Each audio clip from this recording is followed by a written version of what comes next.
Yeah, man. This was like hectic performance, bro. Like I'm out here, Chihuahua vibes, you know what I mean? For the first time ever, I actually like performed around here and felt the vibe of like people supporting the Vinda kind of movement. It's not tribalist. It's just about the movement that we about as Africans, as people, as humans, and as people that come from a certain region trying to send a message through music, you know what I mean? So I really enjoyed it. My little brother was up in there.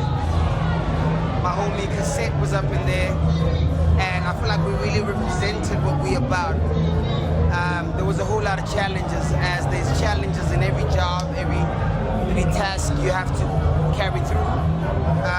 Yeah, man, and my pops is up in here, about to blow it up, out of proportion, and it's a beautiful thing. Yo, what's up, bro? Yeah, I got my